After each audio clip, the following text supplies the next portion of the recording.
विफलताओं और जन विरोधी नीतियों का शानदार स्मारक है नरेंद्र मोदी जी के 11 साल। 11 साल पूरे हुए, औपचारिक तौर पर तो मैं भी बधाई देता हूं।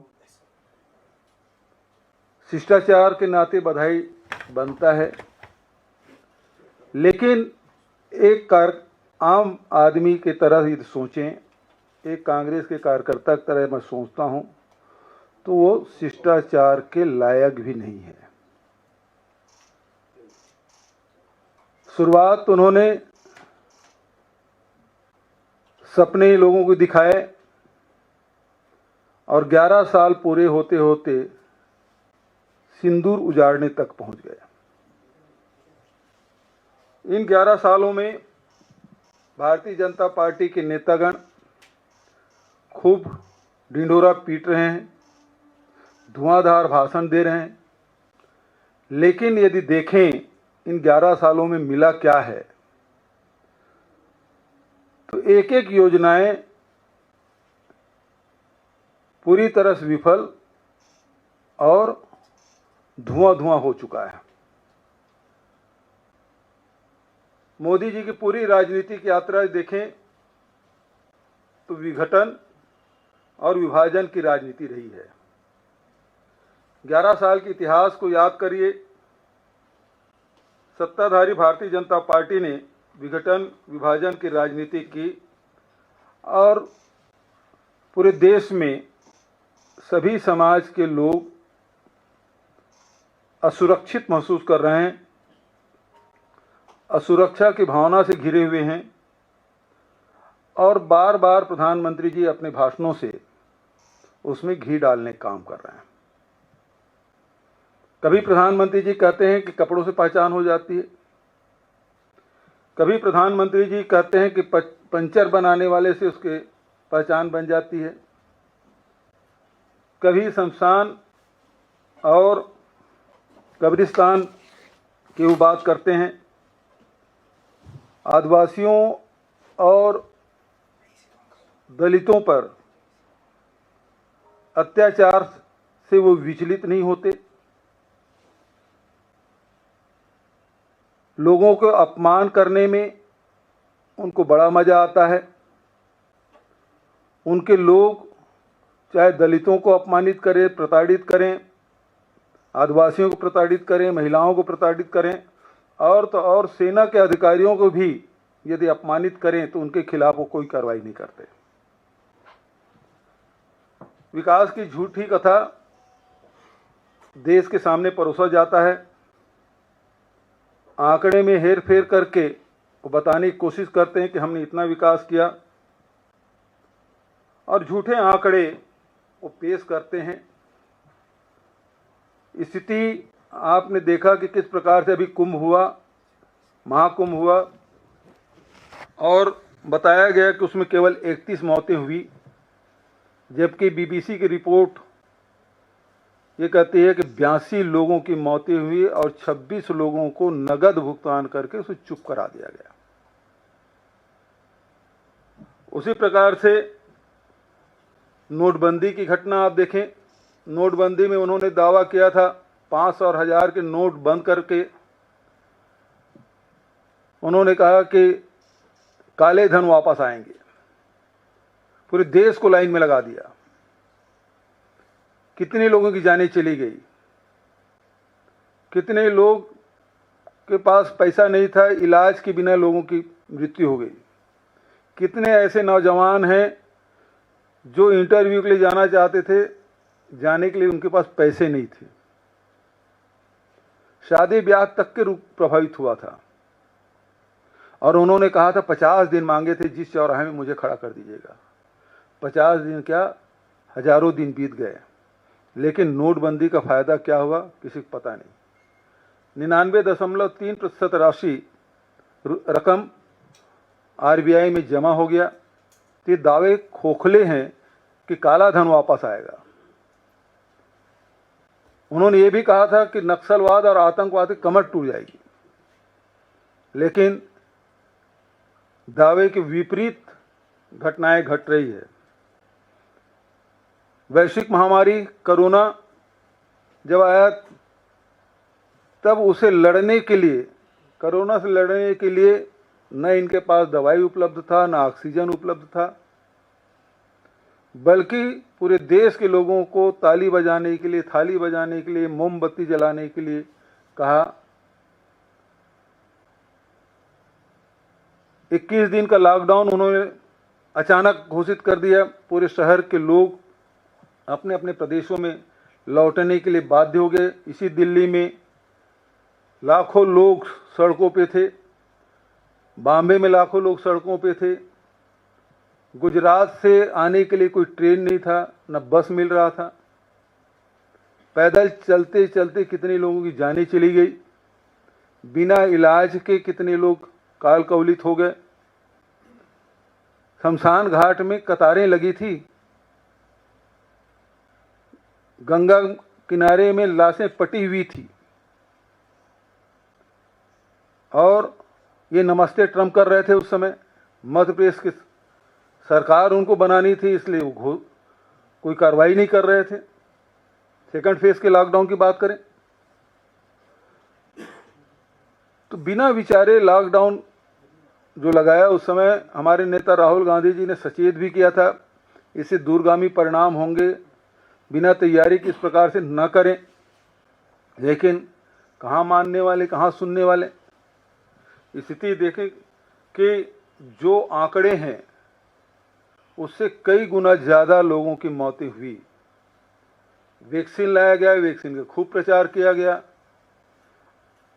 और उस सर्टिफिकेट में अपना फोटो भी छपवाए। लेकिन स्थिति ये है कि पोस्ट कोविड भी लोगों की मौतें हो रही है, उसका कोई अध्ययन नहीं है। जवान लड़के लड़कियां जिम में एक्सरसाइज करते हुए लोगों की मौत हो रही है। शादी के समय फेरे वरमाला डालते डालते लोगों की मौत हो रही है। ये स्थिति पूरे देश में है और अभी भी पोस्ट कोविड की जो समस्या है उससे जूझ रहे हैं, लेकिन उसका कोई निदान नहीं है। तीसरी बात यह है कि भारत की अपनी विदेश नीति रही है और उस विदेश नीति नेहरू जी से लेके मनमोहन सिंह जी तक जो विदेश नीति, उसमें कोई परिवर्तन नहीं आया और इस कारण से पूरी दुनिया में भारत के आवाज़ को बड़ी गंभीरता से सुनते भी थे और उसको उसके हिसाब से लोग जुड़ते भी थे। लेकिन अभी जो हाल की जो घटना घटी, जो आतंकवादी घटना हुआ और आतंकवादी घटना के पूरे देश ने, दुनिया ने उसकी आलोचना की। लेकिन ऑपरेशन सिंदूर के बाद स्थिति ये है कि कोई भी बड़े राष्ट्रों को छोड़ दीजिए, छोटे छोटे देश हैं वो भी हमारे साथ नहीं खड़े थे। पाकिस्तान तो हमारा विरोधी शुरू से रहा, दुश्मन देश रहा है। लेकिन हमारे पड़ोसी जितने भी देश हैं, चाहे वो नेपाल हो, भूटान हो, चाहे वो बांग्लादेश हो, चाहे श्रीलंका हो, कोई हमारे साथ खड़ा नहीं हुआ। और ऊपर से स्थिति ये कि जो कहते थे पापा ने वार रुकवा दी, स्थिति ये है कि जब भारत पाकिस्तान का ऑपरेशन सिंदूर हो रहा था, लड़ाई चल रही थी, उस समय अमेरिका आधा घंटा पहले अमेरिका का राष्ट्रपति ट्वीट करते हैं और कहते हैं कि मैंने सीज फायर करवा दिया। और एक बार नहीं 11 बार, न केवल मीडिया के माध्यम से बल्कि अमेरिका के कोर्ट में भी उन्होंने हलफनामा दायर के गवर्नमेंट के तरफ से कि हमने सीज फायर कराया और व्यापार की धमकी देकर रुकवाया। पूरा देश सन्नाटे में था, अपमानित महसूस कर रहा था कि आज तक के भारत कभी दूसरे देशों की मध्यस्थता स्वीकार नहीं किया। एक झटके में भारत का स्वाभिमान तार तार हो गया। प्रधानमंत्री जी चुनाव के समय खूब बोलते हैं, लेकिन ऐसे समय में चुप्पी साध लेते हैं। एक बार भी अमेरिका के राष्ट्रपति के बयान का उन्होंने खंडन नहीं किया, लगातार वो बोलते रहे, अपमानित करते रहे, लेकिन एक बार भी बोलने की हिम्मत, साहस वो नहीं दिखा पाए। आखिर क्या मजबूरी थी कि वो बोल नहीं पा रहे हैं। तो ये स्थिति ऑपरेशन सिंदूर के बाद पूरी दुनिया से हम अलग थलग पड़ गए हैं। इसके पहले तो पूरा विश्व गुरु बन के घूमते थे। जितने देश वो घूमे हैं प्रधानमंत्री जी, उसमें से 1/4 देश भी समर्थन में खड़ा हो जाता ऑपरेशन सिंदूर में, वो तक नहीं हुआ। ये बेहद दुर्भाग्यजनक स्थिति। संवैधानिक संस्थाओं का जिस प्रकार से दुरुपयोग इन 11 वर्षों में हुआ है, जो संवैधानिक संस्थाएं प्रजातंत्र को मजबूत करने का काम करती है, यदि विधायिका या कार्यपालिका कोई गलत कदम उठा ले तो न्यायपालिका में हम लोग जाते थे कंप्लेन करने के लिए। अनेक संस्थाएं बनी हुई थी, चाहे वो ईडी हो, आईटी हो, सीबीआई हो, डीआरआई हो, सारी संस्थाएं, एनआईए हो, जहां इस प्रकार से गतिविधियां होती थी, इन संस्थाओं के माध्यम से चाहे वो भ्रष्टाचार रोकने की बात हो, चाहे आतंकवादी गतिविधियों को रोकने के काम हो, वो सारी चीज़ें की जाती थी। लेकिन आज सबको दबाव में, और तो और जो इलेक्शन कमीशन है वो भी भारतीय जनता पार्टी सरकार के दबाव में है और कोई हिम्मत नहीं कर पा रहा है। ये अपने भारतीय जनता पार्टी के हितों के सुरक्षित करने के लिए इन संस्थाओं का दुरुपयोग जो किया जा रहा है, इसके कारण से निश्चित रूप से प्रजातंत्र कमजोर हुई है। स्थिति ये है कि प्रधानमंत्री पहली बार कभी उसके शिक्षा के बारे में चर्चा नहीं हुई, लेकिन उनके सर्टिफिकेट के बारे में चर्चा हो रही है, कितने पढ़े लिखे हैं उसके बारे में चर्चा हो रही है। तो स्थिति तो ये है, अनपढ़ हैं कि साक्षर हैं, इसकी भी चर्चा देश में हम सुन रहे हैं। लेकिन कुपड़ है, ये भी हमने देखा है कि किस प्रकार से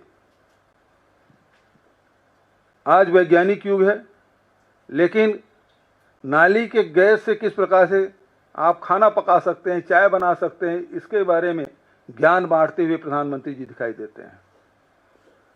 बादलों में राडार काम नहीं करता, इसके बारे में ज्ञान बांटते हमने देखा है। किस प्रकार से बच्चों को मौसम का असर नहीं पड़ता, उसके बारे में ज्ञान बांटते हमने देखा है।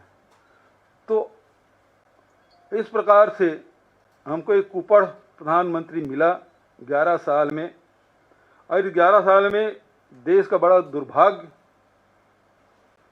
कि ये मोदी सरकार के नाकामी, असफलताओं का 11 साल है। 11 साल में छल, प्रपंच, झूठ की राजनीति रही, सच को जनता से छुपाया गया।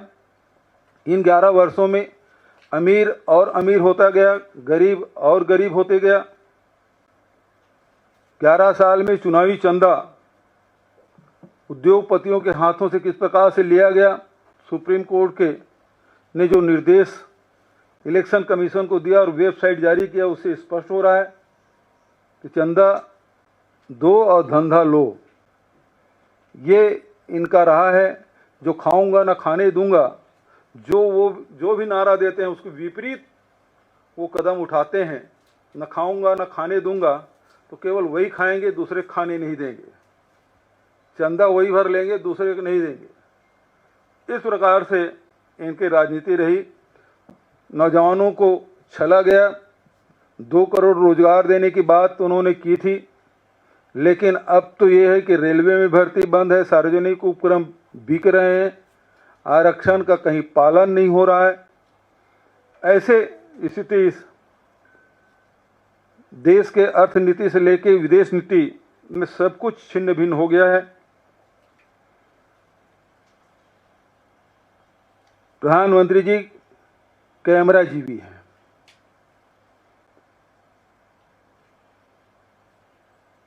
शून्य में भी हाथ हिलाते हुए आपको दिखाई देंगे, कभी टनल में कभी ब्रिज में। कोई होता नहीं तो शून्य में हाथ हिलाते हुए कैमरा भर रहना चाहिए। ये स्थिति, और जितने दावे इन्होंने किए कि हम 4 करोड़ लोगों को पक्के आवास दिए, आज महंगाई बढ़ी हुई है और 1,20,000 में किसका मकान बनता है? ग्रामीण क्षेत्रों में, शहरी क्षेत्रों में मकान बने हैं, खाली पड़े हुए हैं, कोई जाने के तैयार नहीं है। इस 81 करोड़ लोगों को वो 5 किलो राशन दे रहे हैं। आज स्थिति क्या है? ग्रामीण क्षेत्रों में चले जाइए, सरकार क्या मांग रही है? आप थंब इम्प्रेशन दीजिए और OTP दीजिए। अब किसी के पास मोबाइल नहीं है तो OTP कहाँ से देगा? राशन नहीं बांटने का नया तरीका ढूंढ लिए हैं। और उसके बाद आप 81 करोड़ लोगों को 5 किलो राशन दे रहे हैं। 25 करोड़ लोगों को आप गरीबी रेखा से ऊपर ले आए हैं, तो हो गया 106 करोड़ हो गया। देश की आबादी 140 करोड़। तो आपके आंकड़े, आपके दावे खुद ही उसका विरोध कर रहे हैं, विरोधाभास आपकी। उसी प्रकार से आयुष्मान भारत योजना, 55 करोड़ लोगों को आप निःशुल्क चिकित्सा, लेकिन आप देखेंगे उसमें लोगों को कितना लाभ मिल पा रहा है। लोग उसका लाभ ले ही नहीं पा रहे हैं। मैं बहुत डिटेल में नहीं जाऊंगा, लेकिन ये योजनाएं बिल्कुल, चाहे उज्ज्वला योजना की बात करें, उज्ज्वला योजना में आप कहते हैं कि हमने 10 करोड़ लोगों को उज्ज्वला गैस सिलेंडर दिया, लेकिन रिफिलिंग कितने लोग कराए? 25% से अधिक लोग हैं वो रिफिलिंग ही नहीं कराए, एक बार भी नहीं कराया। कोई परिवार एक बार कराया, कुछ हैं वो 3-4 बार कराए। इसका मतलब ये है कि आपने इस प्रकार से योजना बनाई कि आम जनता उसका लाभ नहीं ले पाए, बल्कि जिस दिन से आपने ये उज्ज्वला योजना शुरू की उसी दिन से गैस सिलेंडर का भाव बढ़ना शुरू हुआ। 450 से बढ़ते बढ़ते आज 1100 हो गया। तो उसका लाभ आम जनता उठा नहीं पा रहे हैं, बल्कि उसका लाभ आपके उद्योगपति मित्र इसको उठा पा रहे हैं। ये आप गरीबी रेखा से नीचे से ऊपर उठाने की बात आप करते हैं। लोकसभा में, राज्यसभा में कितने क्वेश्चन पूछे गए कि आपका पैमाना क्या है गरीबी रेखा नापने का? MPI तो नहीं है, उसे आवास, उसके पानी, इसी की बात हो सकती है, लेकिन उससे गरीबी रेखा का पैमाना नहीं है। और आपके पास गरीबी रेखा नापने की कोई योजना नहीं है। आप जनगणना नहीं करा रहे हैं, इससे सारी बातें आती तो 2011 के जनगणना के हिसाब से आप सारी योजनाओं को क्रियान्वित कर रहे हैं। आज बहुत सारे लोग उस दायरे में आ गए हैं, उनको लाभ नहीं मिल पा रहा है। और जैसे आप बता रहे हैं 25 करोड़ लोग बाहर आ गए हैं, तो 2011 जनगणना के हिसाब से उसको लाभ ही मिल रहा फिर, लेकिन जो नए हैं उसको कोई लाभ नहीं मिल पा रहा है।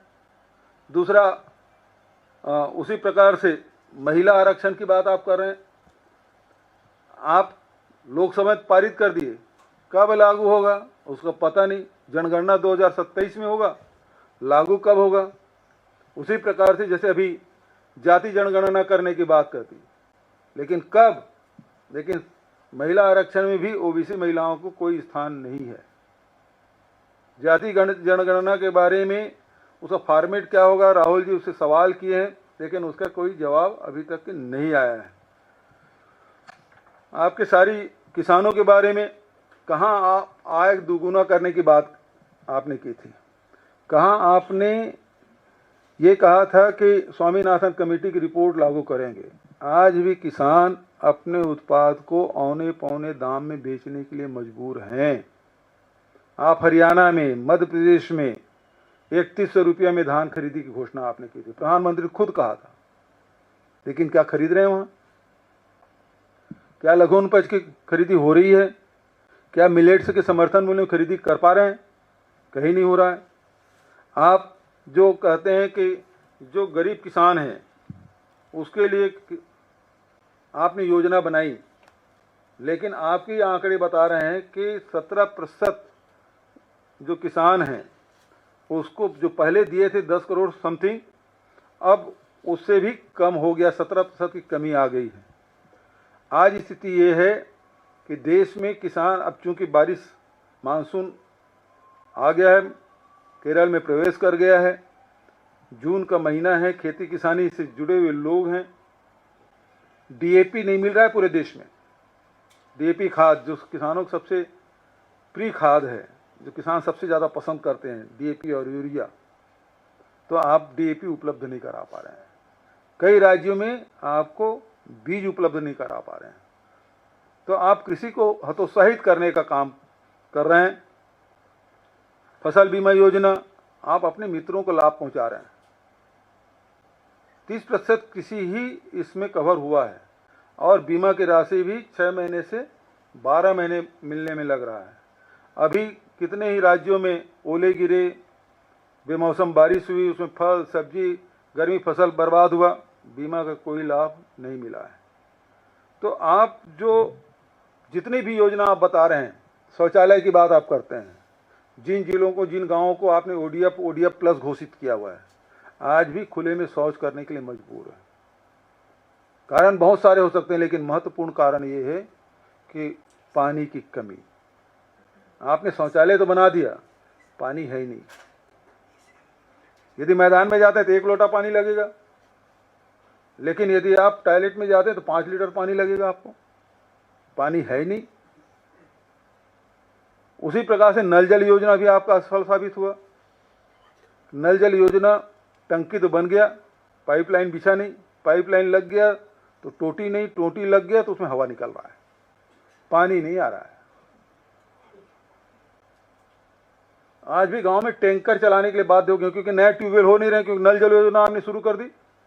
तो जैसे पहले सरकारें, राज्य सरकारें ट्यूबवेल करने की व्यवस्था करती थी, भारत सरकार भी ट्यूबवेल करने के लिए पैसा देती थी, अब वो योजना बंद कर दी है। आप जैसे उज्ज्वला योजना शुरू कर दिए तो केरोसिन गरीब लोगों को एक बहुत सस्ता साधन होता था, उसको आपने बंद कर दिया। केरोसिन नहीं मिल रहा है, उज्ज्वला गैस भरा नहीं रहे। उसी प्रकार से अब नल जल योजना आपने शुरू कर दी, पानी आ नहीं रहा है, हैंड पंप आप दे नहीं रहे, पुराने पंप यदि खराब हो गए तो आम आदमी उसमें परेशान हो रहा है। तो ये स्थिति आपकी है। धारा अनुच्छेद 370 की सफलता की गुणगान खूब आपने किया, लोग आप पे विश्वास किए और घूमने कश्मीर गए, कोई सुरक्षा व्यवस्था नहीं, 26 लोग मारे गए, अपराधी आज तक पकड़े नहीं गए।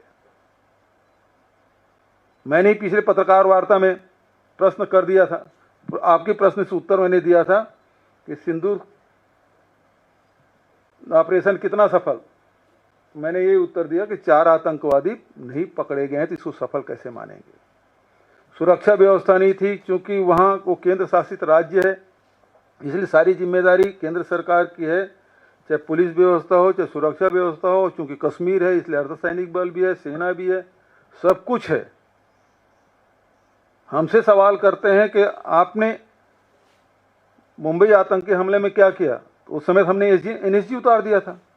आप किसको उतारे? अमित शाह जी को। अमित शाह जी उतरे, लेकिन 4 आतंकवादी पकड़े नहीं गए। वहाँ एनएसजी उतारे, सारे आतंकवादी मारे गए और कसाब पकड़ा गया, वो उसको बाद में फांसी हो गई। लेकिन आप अमित शाह को उतार दिए, तो जिम्मेदारी तय करनी पड़ेगी और अमित शाह जी को इस्तीफा देना पड़ेगा। वो तो इस्तीफा नहीं दिए, लेकिन मेरे यहाँ छत्तीसगढ़ में करीब 55 छापे पड़े उस बयान के बाद। आज फिर से पत्रकार वार्ता कर रहा हूं तो फिर से कोई संभावना बनती है। लेकिन कश्मीर के साथ अन्याय हुआ है, उसको राज्य का दर्जा नहीं मिला। उस राज्य का दर्जा था, उसे छीन लिया आपने। सुरक्षा की चूक हुई, आज तक उसके न जांच हुई न जांच की रिपोर्ट आई। जांच हुई नहीं तो रिपोर्ट कहाँ से आई? किसी की जिम्मेदारी तो आपको तय करना पड़ेगा। तो ये स्थिति इस सरकार की है। एसटी एससी ओबीसी योजना आप देख लीजिए कि उनकी हालत क्या है। बहुत लंबा हो रहा है, आप घड़ी देख रहे हैं, इसलिए मैं अब समाप्त करता हूं। और आप तरफ से कोई सवाल हो तो सादर आमंत्रित।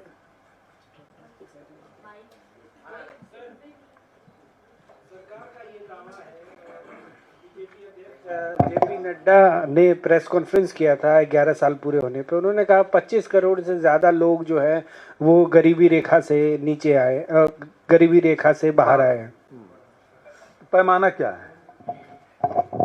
क्या एमपीआई पैमाना है? एमपीआई के बारे में यही कहा जाता है कि भाई जो आवास है, जल है, इसके बारे में अध्ययन होता है। उसमें गरीबी, उसके जीवन स्तर के अध्ययन नहीं होता। एमपीआई पैमाना नहीं है। और लोकसभा राज्यसभा में 16 बार सवाल पूछे गए, लेकिन कोई जवाब सरकार की तरफ से नहीं थे। 25 करोड़ आंकड़े क्या हैं, कहाँ से आ गए? फर्जी।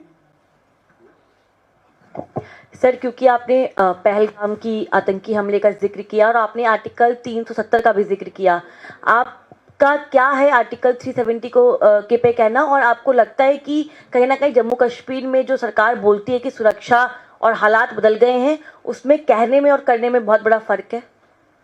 देखिए, 370 तो इन्होंने हटा दिया, इनके एजेंडे में था। लेकिन राज्य का दर्जा क्यों छीन लिया आप? जम्मू कश्मीर तो पूर्ण राज्य था और भौगोलिक दृष्टिकोण से बड़े राज्यों में से एक है। यदि राजस्थान, उत्तर प्रदेश, मध्य प्रदेश की बात करें तो उसी के बराबर भौगोलिक क्षेत्रफल आएगा। उसको आपने राज्य का दर्जा छीन लिया, और राज्य का दर्जा छीन लिया तो सुरक्षा व्यवस्था आपकी थी, जिम्मेदारी आपकी थी। तो जिम्मेदार कौन है? सवाल तो यही है कि वहाँ 2000 लोग थे, सैलानी वहाँ थे, सुरक्षा के लिए एक जवान भी नहीं था। घटना घटी, 40-45 मिनट तक के पूछ पूछ के गोली मारते रहे। उसके बाद आपका एक्शन क्या रहा? क्या उस एरिया वैली को चारों तरफ से घेर लिया गया? आतंकवादी को पकड़ने के लिए आपने क्या कदम उठाए? और गृह मंत्री जी की जाने क्या औचित्य है? कोई औचित्य है? गृह मंत्री जी गए, उस मैदान में गए, घाटी के ऊपर में जो मैदान वहां गए, क्या हुआ? क्या 4 आतंकवादी पकड़े गए? सवाल वहां जवानों को भेजना था, पुलिस को भेजना था, अर्धसैनिक बल लगाना था, एनएसजी लगाना था, हेलीकॉप्टर से करते 300 किलोमीटर दूर है वहां से सीमा। वो कार्रवाई क्यों नहीं किया? और जब इतनी बड़ी चूक हुई तो उसके लिए जिम्मेदार कौन है?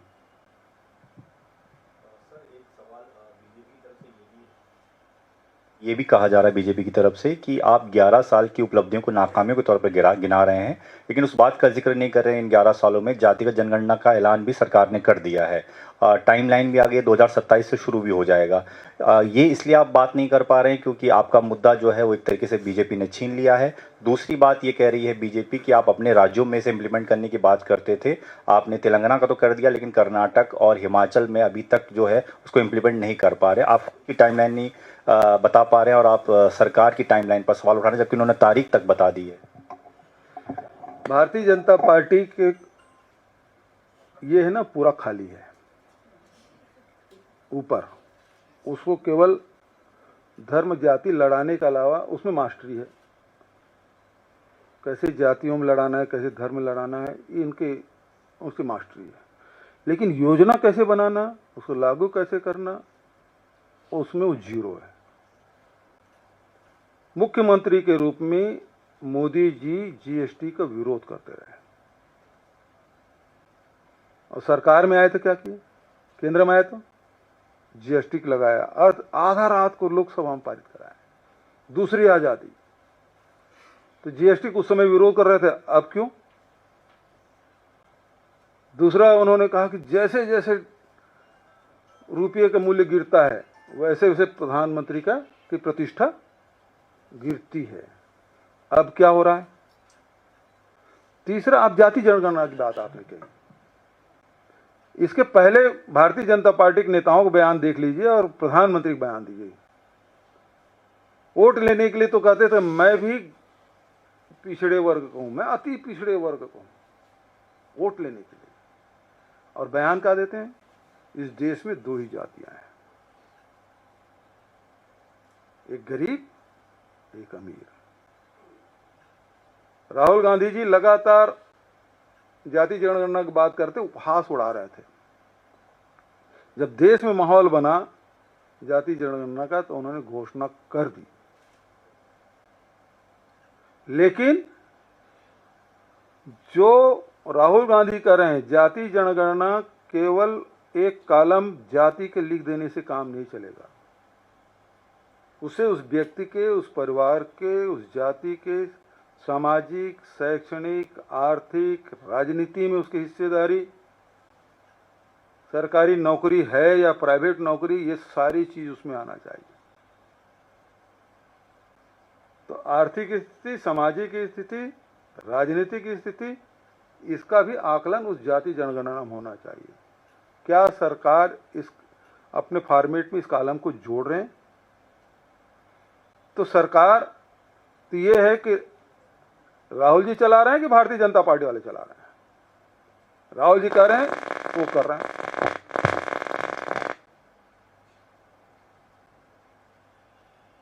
बघेल साहब इधर इस तरफ सर। हाँ जी।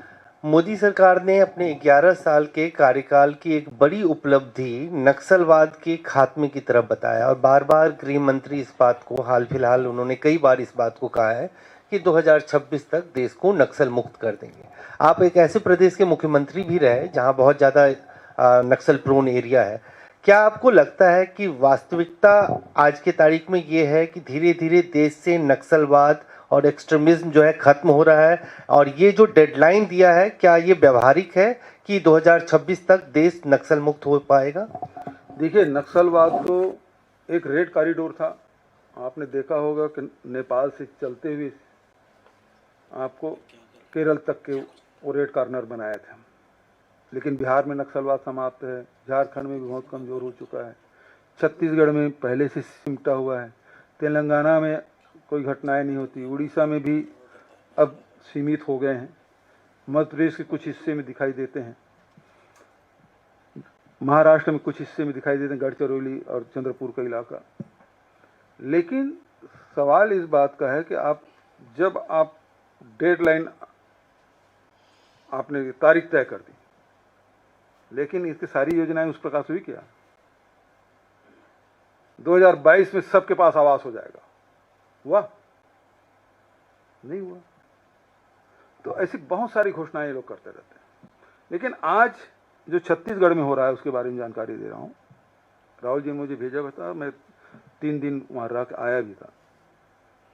स्थिति ये है कि अकेले बीजापुर, सुकमा और दंतेवाड़ा जिले से 30 से 40 हजार नवयुवक युवती प्रदेश छोड़ के दूसरे प्रदेश पलायन कर गए।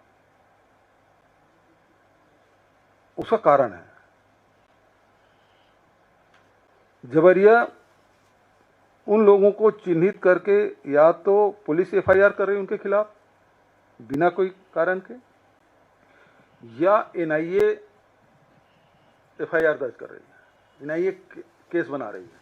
सैकड़ों की तादाद में, यदि हजारों हो तो मैं नहीं कह सकता, क्योंकि अब कोई नक्सली पकड़ा जाता है, बड़े वाले की बात छोड़ दीजिए, गांव में कोई नक्सली पकड़ा जाता है तो न मीडिया वाले को बताया जाता है, लोकल मीडिया को तो बिल्कुल ही नहीं बताते हैं। दिल्ली वालों के लिए जाकर भले दिखा देते हैं, अलग बात है, लेकिन लोकल मीडिया बीजापुर के, दंतेवाड़ा के, सुकमा के पत्रकारों को बताया तक नहीं जाता आज इतने नक्सली पकड़े गए, इतने मारे गए।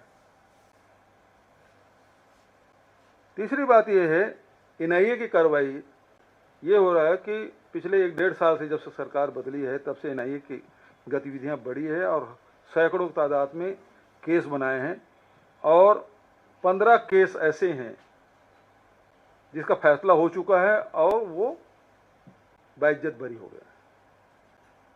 तो ये एनआईए के दबाव में और पुलिस के दबाव में वहां के नौजवान हैं वो प्रदेश छोड़ने के लिए बाध्य हो रहे हैं। फर्जी इनकाउंटर भी हुए हैं और वहां के लोग अब उनके आजीविका साधन क्या है? गरीब लोग हैं। मनरेगा सरकार ने बंद कर दिया है, तेंदुपत्ता बेचते थे वो बंद कर दिया है। तो अब मैं भोपालपट्टनम तक गया था, बिल्कुल मतलब तेलंगाना का बॉर्डर है, वहाँ छोटे हाथी में भर के वो या तो महाराष्ट्र जा रहे हैं या तेलंगाना जा रहे हैं या आंध्र प्रदेश जा रहे हैं रोजगार की तलाश में। रोज जा, नज़दीक में है तो रोज जाकर रोज आ जाते हैं, लेकिन अधिकांश लोग नौजवान लड़के लड़कियां प्रदेश छोड़ के चले गए हैं। ये स्थिति इस सरकार की है कि आप जबरदस्ती पकड़ रहे हैं सैकड़ों तादाद में। हमारे सरकार में जो निर्दोष लोग जो बंद थे उसको छुड़वाने का काम हमने किया था, आज फिर से सैकड़ों लोग जेल में बंद कर दिए हैं। आंकड़े दे नहीं रहे, हमको तो मीडिया के माध्यम से पता चलेगा ना, तो मीडिया को भी जानकारी नहीं दे रहे कितने आपने नक्सली पकड़े। जो लोकल मीडिया या जगदलपुर के संभाग मुख्यालय को देते थे या जिला मुख्यालय को देते थे, लेकिन अब देना बंद कर दिया है। ये स्थिति है। बघेल साहब, मेरा सवाल है आपसे कि आपने अभी थोड़ी देर पहले यही कहा कि पिछली बार जब आपने पूछा कि पहलगाम के आतंकी आखिर कहाँ हैं, सवाल आपने पूछा और कहा कि अमित शाह को इस्तीफा देना चाहिए इस मसले पर, तो 55 छापे छत्तीसगढ़ के भीतर पड़े हैं। आज फिर से आपने वही सवाल पूछ दिया है और कहा है कि बताइए कि 4 आतंकवादी वो कहाँ गए हैं, तो कितने छापों की उम्मीद करते हैं? अब वो उनसे पूछना चाहिए, क्योंकि मैं जब भी इस प्रकार से बयान दिया हूँ सरकार के जिसमें उसको जवाब देने में तकलीफ हुई है, जो आम जनता से जुड़ा हुआ है, ऐसे सवाल पूछने पे जरूर हमारे यहाँ रेड पड़े हैं। लेकिन दिल्ली के पत्रकारों को बहुत देर से पता चलता है, क्योंकि मैं पिछले समय पत्रकार वार्ता यहाँ लिया था, तो तत्काल बाद तीसरे चौथे दिन में छापे पड़े तो मैंने आपको बता दिया। नहीं तो रायपुर के पत्रकारों को बताते रहता हूँ। मैं आज आसाम जा रहा हूँ, देखना छापे पड़ेंगे। यूपी से होकर आया हूँ, अब छापे पड़ेंगे। हिमाचल से लौट के आया हूँ, अब छापे पड़ेंगे, अब पड़ता ही था। तो वो हमारी आदत पड़ गई है। कम से कम 650-700 छापे पड़े होंगे अभी तक छत्तीसगढ़ में। मतलब देश में इतना छापा किसी राज्य में नहीं पड़ा होगा। हाँ जी, अब हमारे घर आए थे तो मतलब क्या बताना, मतलब बेशर्मी का हद, लेडीज गारमेंट खोल के देख रहे थे यार। मतलब अपमानित करने का तरीका इनका ये है। मारना पीटना ये सामान्य बात है,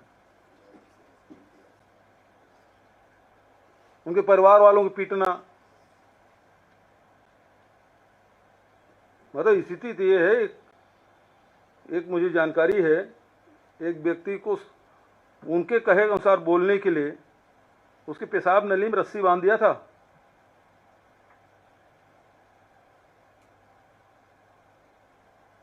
ये काम कर रही है ईडी और ईओडब्ल्यू।